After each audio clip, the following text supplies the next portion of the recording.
Next natin gagawin guys, lalagyan natin ng korte itong sa front. Lalaliman natin ng konti. Hi guys, magdadrop tayo ngayon ng manggas. O yung basic sleeve lang yung gagawin natin. Napakadali lang ito sundan guys. Okay. Take note guys, for presentation at centimeter ang gamit ko. Ito yung sukat ng manggas na ating idadrop ngayon. Ilagay na muna natin yung kalahating sukat ng arm circumference. 8.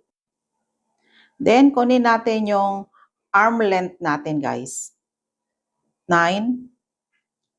Lagay din natin sa kabilang side. 9. Then, guhitan natin guys. Next, kunin natin yung lalim sa armhole. 4.5. Lagyan din natin sa baba guys ng 4.5.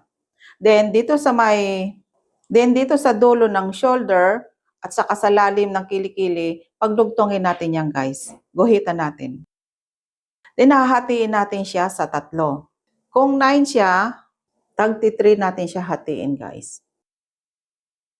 Itong part na ito guys, ito yung sa taas ng shoulder line natin. Then itong kasunod, ito yung sa ibabaw ng ating bust line. At itong nasa dulo, ito yung sa ilalim ng ating kilikili. Maglabas tayo ng 1/2 inch, pagsamahin natin yung dalawang part.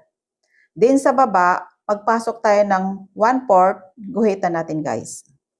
Kunin natin yung kalahati ng circumference ng ating upper arm. Then, i-connect natin from sa kilikili at saka dito sa may upper arm natin. Okay guys, tapos na nating na-drop itong ating manggas. Review tayo guys. Una nating ginawa, kinuha muna natin yung kalahati ng ating arm circumference.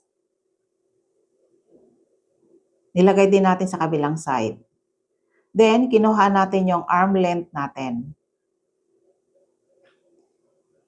Next natin ginawa, kinuha natin yung lalim ng ating armhole, yung lalim ng kilikili yan guys ha.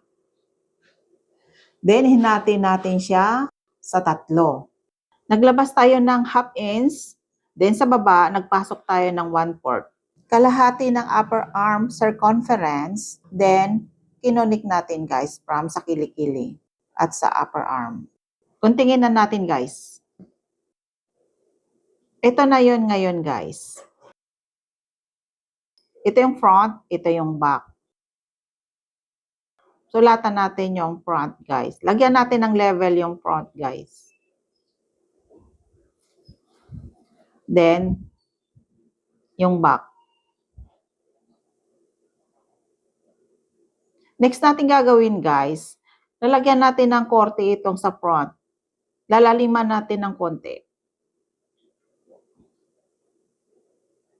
Pati yung sa may bandang kilikili, laliman na rin natin. Kunti lang guys, siguro mga 1/4. Then, guntingin natin guys, para magkaroon siya ng forma. Yan, ito na guys yung ating front at saka back. Mas malalim yung front natin guys kaysa sa back. Pwede na natin itong gamitin guys as pattern natin kapag gagawa tayo ng mga sleeve. Thank you and God bless.